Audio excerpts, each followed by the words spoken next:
Good evening, everyone. Thank you for joining us. Appreciate the presence of everyone. For those who are in person with us, encourage you to grab your Bible. Those at home, grab yours too. We're studying out of the book of Acts. At least that's kind of the central focus as we've been looking at these various characters, individuals that we encounter throughout the book of Acts. And so we have been doing this over the past several weeks. Tonight is our 10th lesson in that series. If you have those lesson sheets, if you didn't, there's a couple of those sitting on that table back there. If you need one, you can grab it or throw a hand up and we'll send it to you. But lesson 10 on Timothy. I want to talk a little bit about this. Well, we tend to call him a young man. It depends on your definition in some ways. I think maybe if we're thinking about a 10-year-old as a young man, that's probably not what we're dealing with as it relates to Timothy. But a young man, more or less, and a young man who spends a lot of time with whom? With the Apostle Paul. And there's a bond and a relationship that I think we'll see pretty evident as we go through this study and begin to examine the various connections that Timothy has in relationship to Paul in the times they're together, the times where Paul calls for him to be of an aid to him, and the work that they do in the gospel. And so let's get started this evening. We want to begin our study tonight out of Acts chapter 16. Acts chapter 16, and we're using this series of studies to kind of map our way a little bit here. And the first question that was asked in the lesson sheet, sorry about that, for those who are watching here in the building, but if I can get it to come back, my apologies. Watch it jump as soon as I get it there. Was Timothy already a Christian when Paul arrived in his hometown? Acts chapter 16 and verse 1. So you can answer that real quick if you want to. Yes. How do we know that? Okay, so if you look at verse 1 of Acts chapter 16, the text says, "Then came he to Derbe and Lystra, and behold, a certain disciple was there named Timotheus," or Timothy, a certain disciple. And so when you see that language, I think you can pretty much conclude that Timothy is already obedient to the gospel. Timothy is already a disciple, a follower, a Christian, before Paul ever arrives there. And in this account, he says, the son of a certain woman which was a Jewess or Jew and believed. And so she's how might we call her? A Jewish Christian, right? It was somebody who has that Jewish heritage, but ultimately became a believer in Jesus. And so that kind of characterizes her. How's his father characterized? As a Greek. And we'll talk about that here in just a moment. Let me read the whole context to you, then we'll come back and look at it. He said, "Which was well reported of by the brethren that were at Lystra and Iconium. Him would Paul have to go forth with him, and took and circumcised him because of the Jews which were in those quarters. For they knew all that his father was a Greek. And as they went through the cities, they delivered them the decrees for to keep that were ordained of the apostles and elders which were at Jerusalem. And so were the churches established in the faith and increased in number daily." And so let's take a look at this. And we've already answered question 1. But let's look at a couple other questions as it relates to this and share a discussion about it. And so the question was asked in question 2, what were the religious leanings of his mother and his father? And so his mother's pretty obvious, right? So she's originally a Jew, because she's described that way, and so she'd be familiar with that heritage. And then, as many other Jews had done, when they heard about Jesus, they became believers in him and responded to that. And so she has both that Jewish heritage and in the short term has been a believer, a Christian, a follower, and a disciple of Jesus. When it comes to the father in the picture, how's he described? As a Greek, right? What's the implication, do you think, of with their specificity about the mother's religious background, right? She's a Jewish originally who becomes a believer. And then when you list the father, he's just listed as, he's a Greek, right? He's a Greek. What kind of conclusion might you draw from that? Okay, so he's not listed as a believer, and so if you called Timothy a disciple, you called his mother a believer, but said nothing about the father, you probably can make that conclusion. What else? Okay, right. So most likely, he fashioned himself like many of the other Greeks and believed in a multitude of gods. And I think by implication you kind of see that as it relates to what people thought of the Father, as we're going to see here in just a moment. He was known as a Greek. However they drew those conclusions, we don't necessarily have all that detail, but I think we can fairly make those kinds of arguments. And so what's interesting about that is that, so you've got this very mixed religious background that Timothy comes out of. You've got the Jewish connection, you've got the Christian connection, and you've got, what else? This pagan, potentially Greek connection in the mix. So Timothy could have easily become what? Right? He could have gone any direction you could imagine, right? He could have just stayed within the Jewish heritage that he was probably ultimately raised in. Although, jumping ahead in the narrative a little bit here, not raised specifically Jewish in some ways. In what way in particular? Circumcision, right? He hasn't experienced that yet, and so he doesn't necessarily have that background. Obviously, his mother has chosen to become a believer, and so there's a connection that he can make there. And then he's got all the background that his father would have brought in terms of that Greek pagan approach. So here's a young man that's got to make some decisions, what? On his own. And I think that's an important conversation as it relates to Timothy. And we might jump to some wrong conclusions, especially with what Paul says to him concerning the faith that was in his mother and his grandmother, that somehow Timothy didn't really make his own or draw his own conclusions. I would suggest to the contrary, that Timothy is exposed to a lot of things and has all kinds of options before him that he could have easily made a decision or choice about. Go ahead, Bob.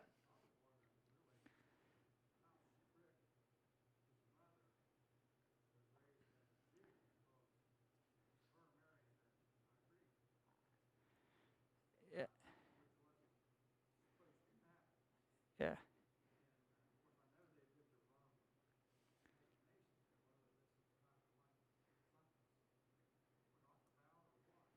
Yeah.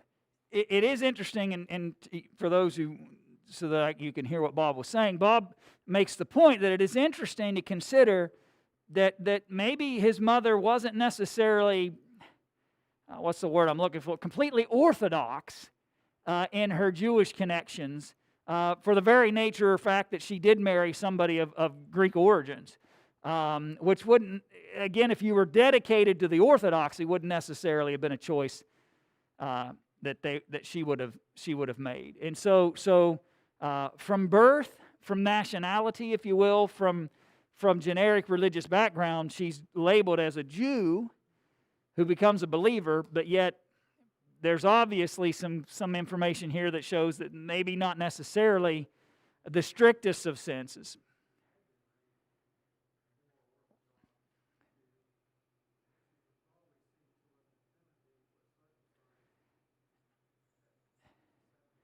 Yeah, on the 8th day, she may have made some more specific choices as it relates to her son. And the conflict, who knows? We don't know all the details in relationship to she and the father and how they would have handled all of those challenges. But it's an interesting background, and I guess in some ways what it teaches us is you don't know. You can't pick and choose whether somebody will come to Jesus or not based on their background. You can't make an arbitrary decision about whether somebody will choose to be a believer or choose to be a follower of Jesus based on their religious or background otherwise. Timothy's got options, but what it led him to ultimately was to choose to become a disciple, and that was the decision that he made. So what was Timothy's reputation around there, if you go back and read? Okay. So if you look in verse 2, it stated that which was of him, which was well reported of by the brethren that were at Lystra and Iconium. So not only is he somebody that chose for his own personal conclusions or decision making to become a disciple, but his work and effort and behaviors around those that were familiar with him, his reputation was solid. He's well reported of among the believers of his conviction, even though there could have been easily a lot of skepticism. Greek father, Jewish background, all this mixed bag, and yet he's living and conducting himself in such a way that lends them to believe or to conclude that there's a solid reputation as it relates to him. If you think about that, well, I think there's a question. Let me go back and trying to at least cover these as we can.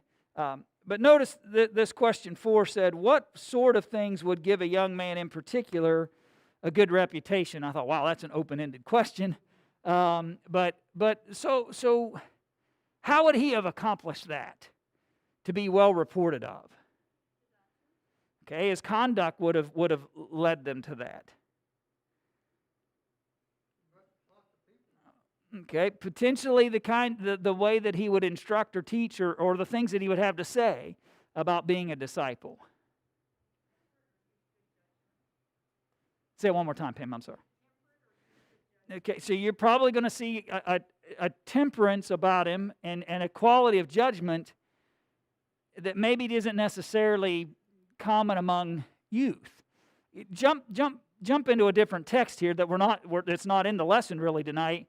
But if you recall when Paul talked to Timothy and he challenged him about being, honoring his work as an evangelist and the responsibilities that he had, he was told, give no one reason to what? Give no one reason to despise your youth.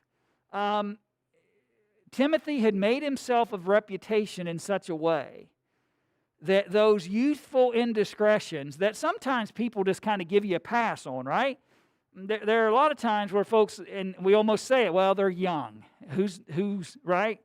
All of us have kind of said that probably about somebody or some situation where poor judgment was used or bad decision making was done, and then we just kind of say, well, they're young, they'll learn, eventually they'll figure it out. Timothy had built a reputation where he hadn't necessarily made some of those kinds of youthful indiscretions that maybe others did. And Paul challenges him to maintain that when he writes those personal letters to him. To don't give anybody a reason to despise your youth. Because Timothy was going to have some pretty serious obligations when he went into those churches. He's going to lead those churches to establish what among them? Eldership, right? He's going to go into these churches, and again, we're in 1 Timothy 3, but he's going to go into these churches, and he's going to have to lead them to build leadership among them, and he may be the youngest guy in the conversation. He's going to be one of the younger voices in that, and so Paul recognizes that in order for him to be successful at that, then he's going to have to be cautious about giving no one a reason to discredit him because of some youthful poor judgment or decision making. And it appears in this moment that he's already established that kind of reputation among those who knew him. The challenge Paul gives him in 1 Timothy 3 and other narratives is that he's going to have to go into places where people what? Don't know him. He's going to have to go into some places where people don't necessarily know him, and he's going to have to live out an example before them that will help lead them to want to have confidence in him and the things that he would share. But Paul did something before he chose to bring Timothy. What was it? He had him circumcised. Now, historically within the New Testament, do we have any accounts where there was a problem over what I'll simply call forced circumcision?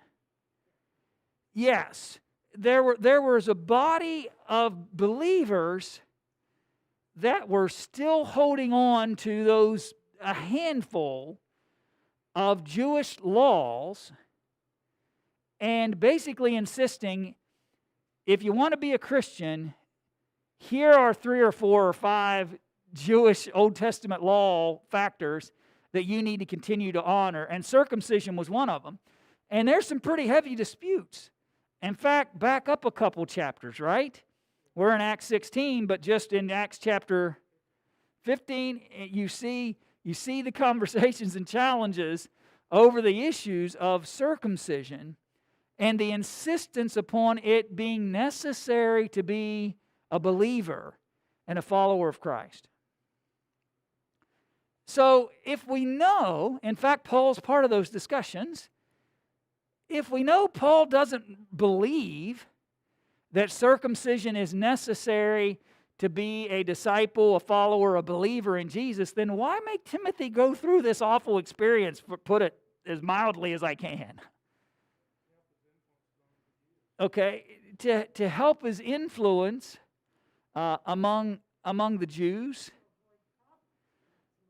Okay, to avoid conflict or problems. In some ways you can head off the challenges before they come along.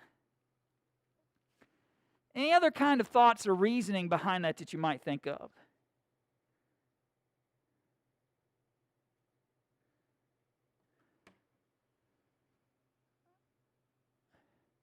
I mean, so ultimately, any of that would be done so that to improve his ability to do what?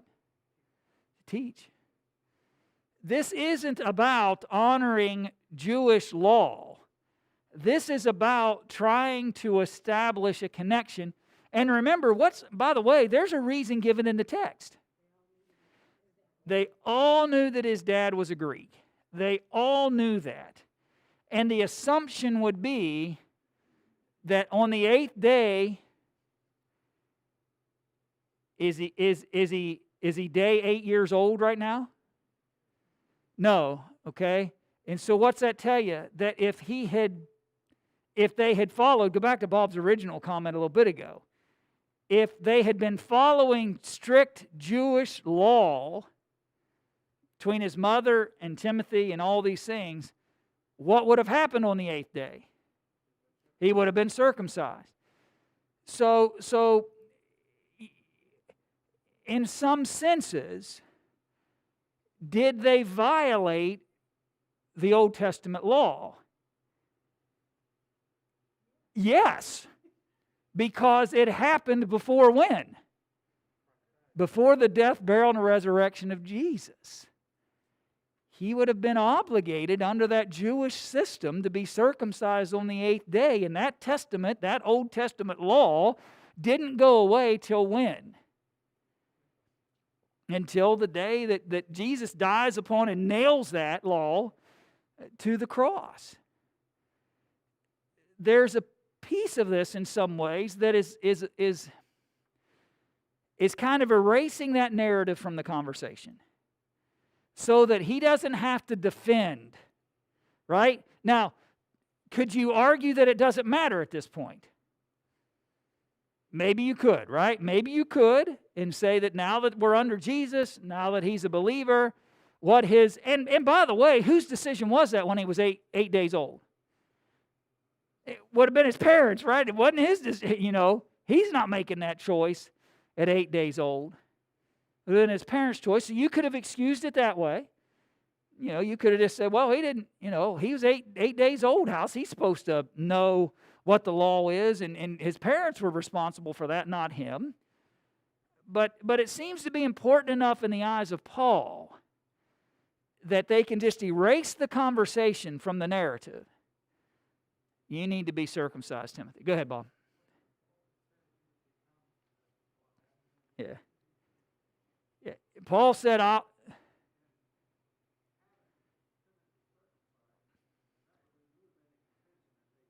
yeah.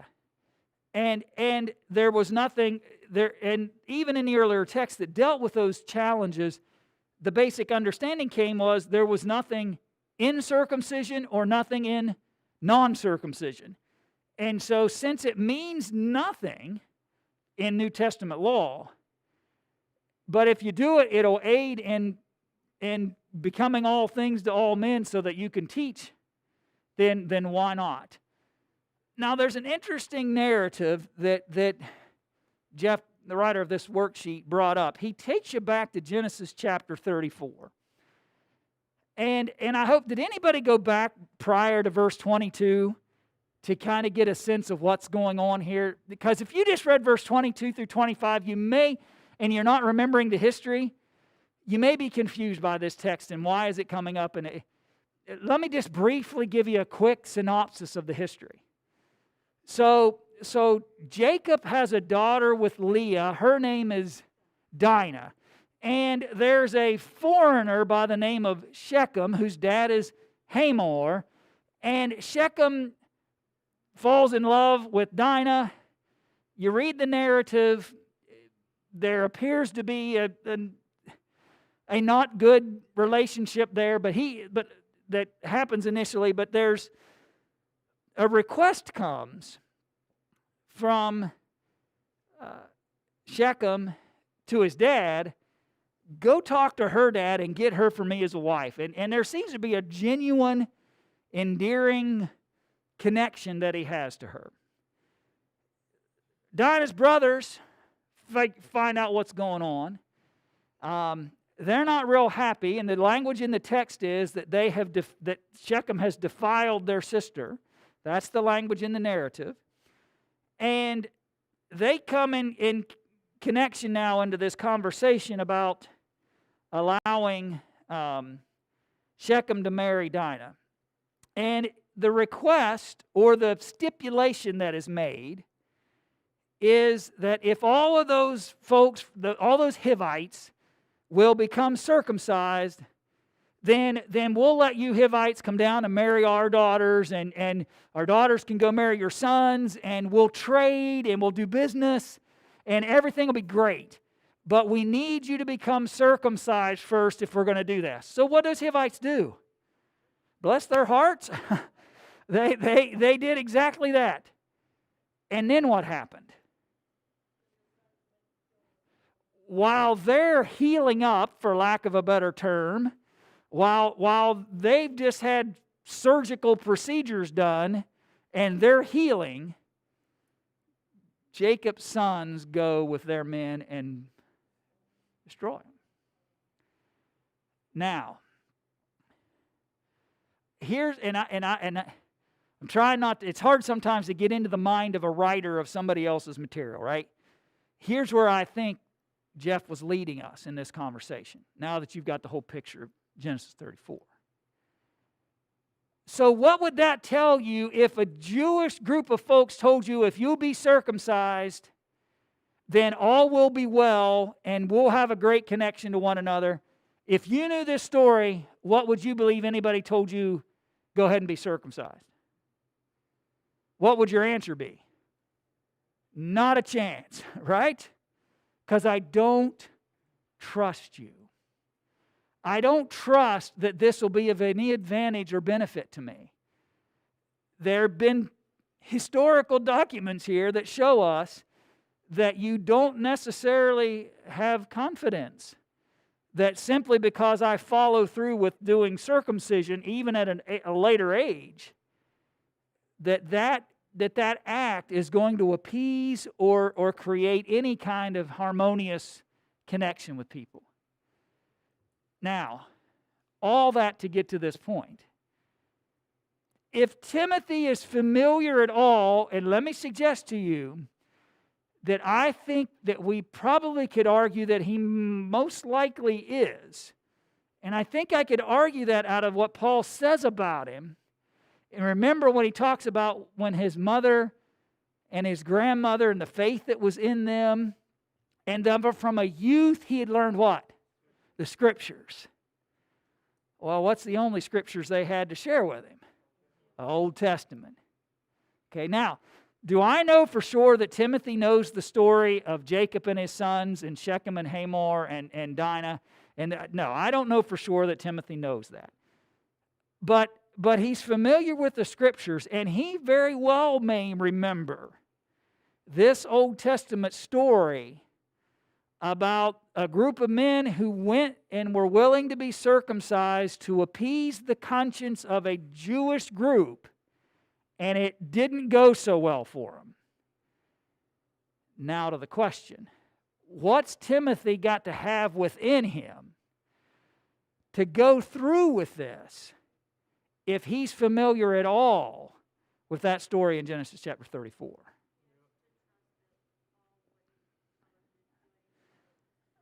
Okay. So he's going to have to trust Paul that this is genuinely going to bring benefit. When there's historical documentation that others have tried this to try to keep the conscience of the Jews okay, and it didn't necessarily go well. It's an interesting just piece of the puzzle to think about, that Timothy's being asked here to do something that hasn't always worked for the people who've done this. And yet, his confidence, his trust, his willingness to submit to Paul's request in hopes that it'll give him a greater connection to this Jewish audience, that he might be able to present and continue to present the gospel to them and it be receptive. Also kind of tells you that if I'm reading this right, that a good reputation can only go so far. You know, you would think if he was already well reported among the people that would have been satisfactory. But Paul doesn't believe it is, especially if they move forward into different communities they're reaching out to. Thoughts, questions? I kind of answered most of that for you as we went through that, but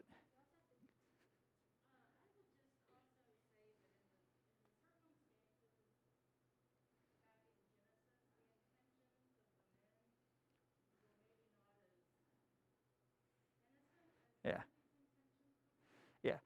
And that is definitely a stark contrast. They knew exactly what they were doing when they have those Hivites circumcised. They knew they were weakening them to come in and deal treacherously with them and deceitfully with them, whereas that is not the intent thought process of Paul. So there is definitely a distinction in the character of the one making the request when you contrast the two. Absolutely.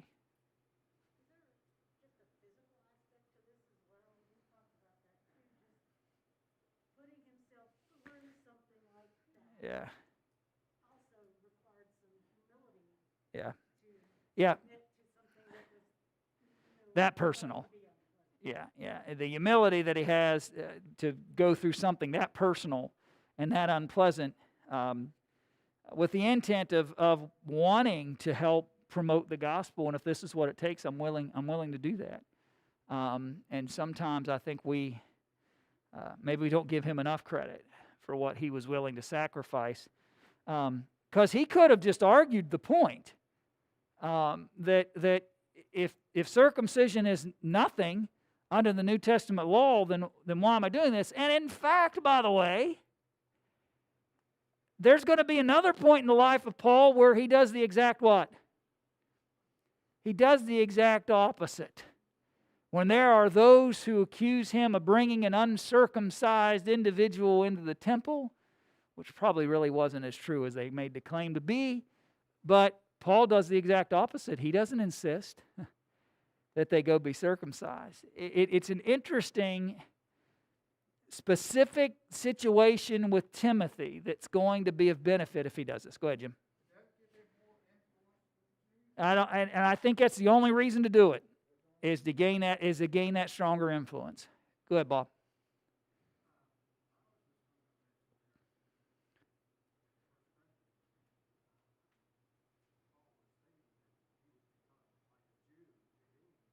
Yeah.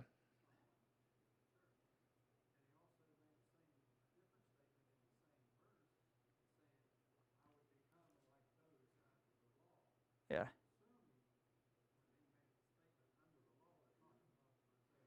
Right.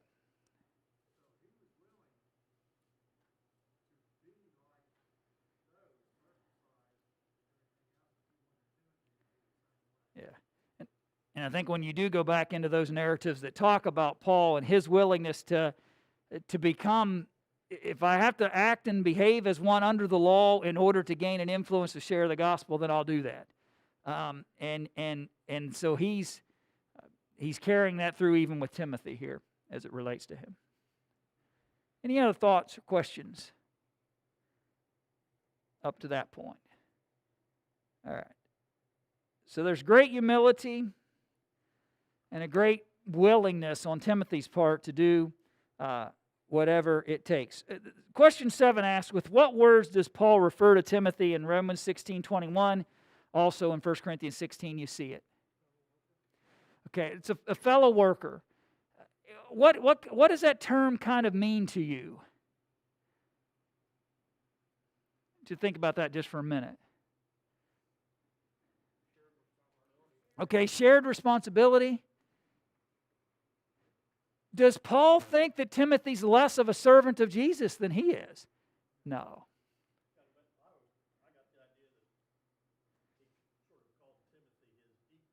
Yeah, and I think, Bill, you're right.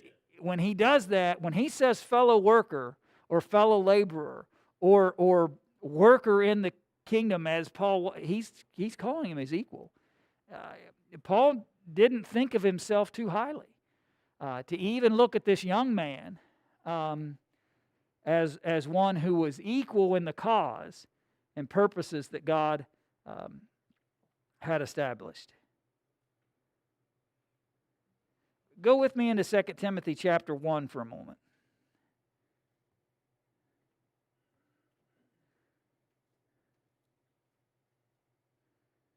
2 Timothy chapter 1.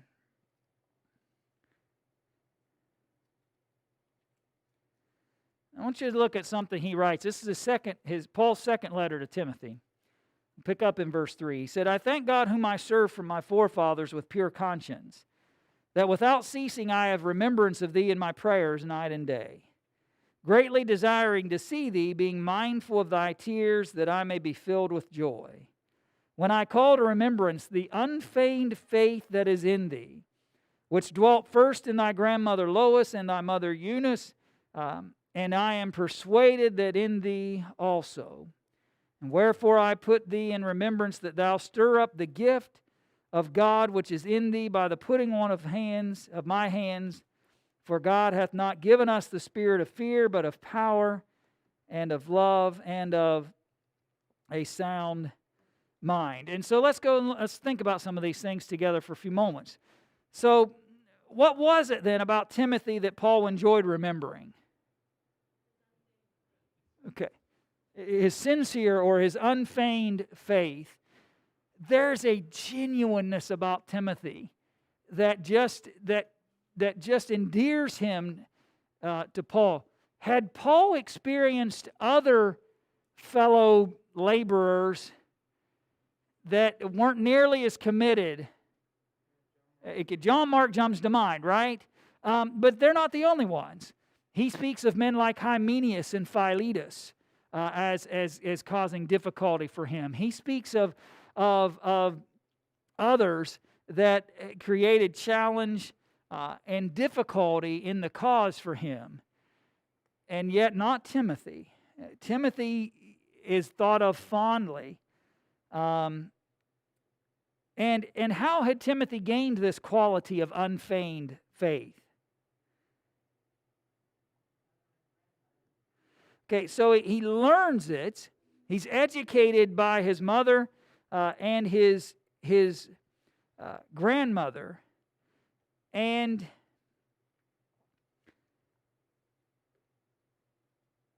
the connection that he has to the Apostle Paul and the education that he receives there as well. The question comes in, sometimes the children of Christians are baptized themselves just to please or follow their parents. Does Paul imply this might be the case with Timothy? Number one, is that a possibility? Yes, it's a possibility. Friends, let's be honest here. The truth is, there are times where people are baptized for all kinds of reasons, and some of them not legitimate. I'll give you anecdotal evidence of that. I had a person come to me one time, and I was trying to be subtle in my how should I say it? And this didn't happen here, by the way, but in my lack of interest in conducting their wedding. Is that fair enough? You understand what I'm saying?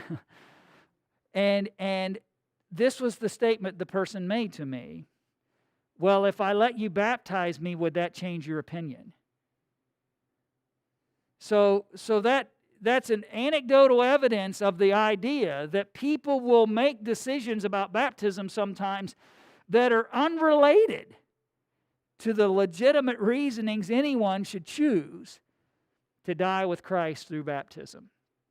Now, with that said, as it relates to Timothy, you can overread what Paul was saying when he says, I appreciate the unfeigned faith that I saw in you, that I also saw in your mother and in your grandmother. That's a commendation of a family that has had and shown unfeigned faith. Not some kind of argument that Timothy is just a pure result of his family origins. Because again, remember, he has a negative example on the other side of that. His father, who was a Greek, who could have led Timothy to make entirely different kinds of choices and decisions. I think Timothy's an exact example for us of what it means to be somebody who makes a choice on their own because he has options and things that he could have chosen differently. And so it's great that they've led him there and they've encouraged him through that process. But his faith is his own, and that's why Paul celebrates it. Paul also exhorts Timothy to use what that was within him? Yeah, use the language that's used there is use the gift. Wherefore I put thee in remembrance that thou stir up the gift of God, which is in thee by the putting on of my hands. Obviously, the writer of the workbook draws what conclusion about that? That it was miraculous, because he says it that way. He says, Paul exhorts Timothy to use the miraculous gift that he had received, although we do not have miraculous abilities these days. We all have gifts that we need to stir up and use. What are some of the gifts that your brethren possess in the church? Let me back up a half a step first before we have that conversation. Do we conclude that when he talks about stirring up the gift of God that is within him, do we believe that's miraculous? I think that's a fair first question to have. And if so, what would lead you to draw that conclusion that the gift of God under discussion that Timothy has is miraculous abilities, or ability if singular? Okay, so maybe we could draw that conclusion based on the idea that Paul adds to that statement that he received it by when I put my hands on you. We know that that's the means by which the Holy Ghost, in terms of miraculous gifts, was distributed by the hands of the apostles. Right. So you can go into passages like Acts 8, which we've already looked at in this study, where you've got that occasion of Simon a sorcerer, when he witnessed that the apostles didn't just have the ability to do miracles, they had ability to give them, or the power of them. He requested to pay money for that. And so I think it's probably a fair argument or a fair conclusion that Timothy had miraculous abilities that came here from the Apostle Paul. I don't know that changes the narrative either way, because there's still something to be learned, even if it is miraculous or it's not. I don't know that changes the example any, in some senses.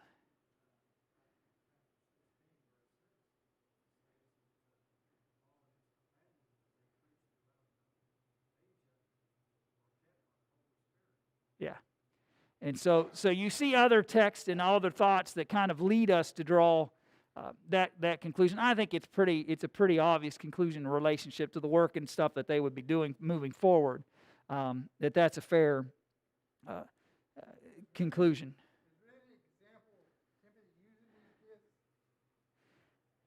And I knew that was coming. Yeah, we don't know what it is, and so, I don't know. I do not know off the top of my head a particular moment in time where we see Timothy performing a miracle, if that's what you're asking me. I don't know that example exists, but again, I'm a fallible man, and don't claim to have every verse or thought memorized, and so, but I don't recall one, and so, and my brain says no, but that doesn't mean I couldn't be wrong. But again, the idea here is so what kind of gifts do we need people to kind of step up and use? That's kind of a vague way to say that, but okay, teachers.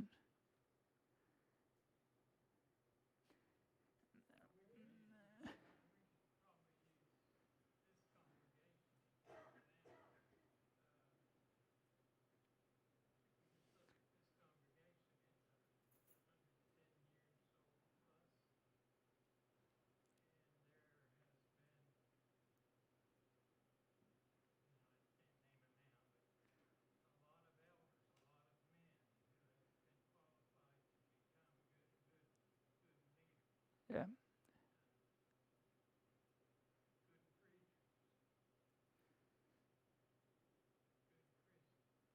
Yeah.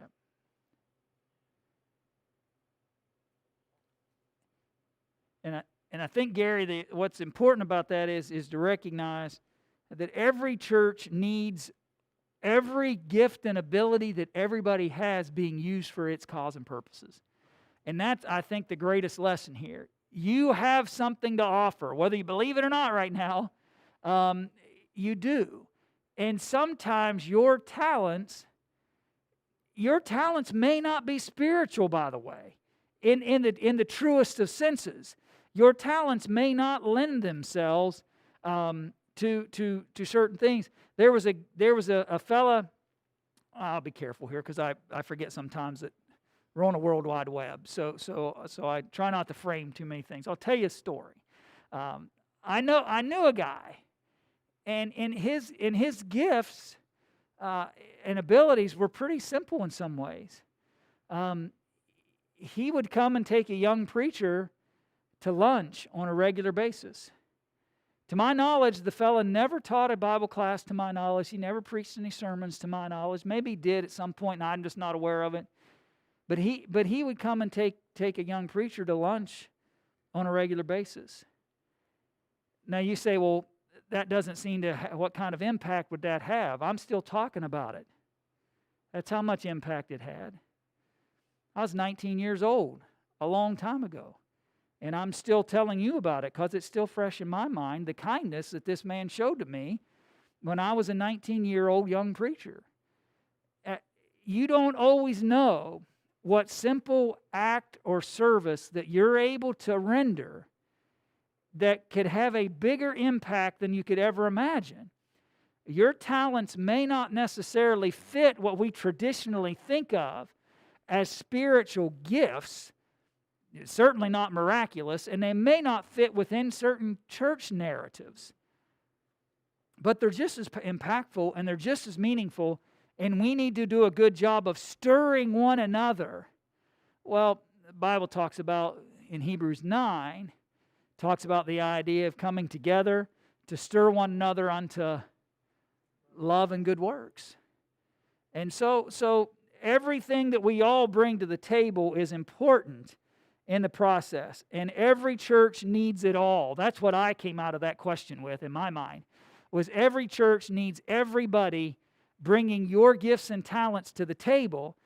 And you never know what encouragement or strength it brings, even when it may not fit those traditional molds that we have in our minds of what are spiritual works. Yeah, when that body's fitly joined together and every joint supplying its part, it will be better and it will do greater things. And it's important for us to think about that. We're running out of time tonight. Was Timothy timid? We could argue that there's some language, there's some challenges that Paul gives to him that may lend itself to think that maybe he was a timid character. Irregardless if that's the conclusion that we draw, we just read a few moments ago that God had not brought him to a what? Into fear. Timothy, there are going to be some scary things you might encounter, but God didn't bring you here to make you afraid. And he was going to have to overcome some pretty difficult and challenging obstacles along the way to be able to overcome them. I apologize for not getting to everything tonight. I knew that was most likely going to happen at some point or another with these lessons. But there are certainly lots of things that could be that we could learn about in all of these texts. But we certainly do know that Timothy's service to God was of benefit and strength to not just Paul, but to the greater cause of Christ along the way. I thought about this song we're going to sing tonight by way of invitation and kind of our closing song as we kind of melt those two things together tonight. But I think about why Paul chose Timothy was Timothy's ability to help take the gospel to the world. And Timothy's going to become known as the fellow laborer and the fellow worker, and he's going to become synonymous in some ways with the work and service that Paul was doing to take the gospel. He's going to be given some pretty sobering responsibilities to make sure that areas that had trouble or challenges and places that were going to have difficulties maybe as it relates to the gospel. And Timothy was going to go into those regions and do the best he could to bring the light of that gospel to each and every one of those communities. And so tonight, if you would, we're going to sing number 544. Number 544 together. And if there's someone subject to the gospel and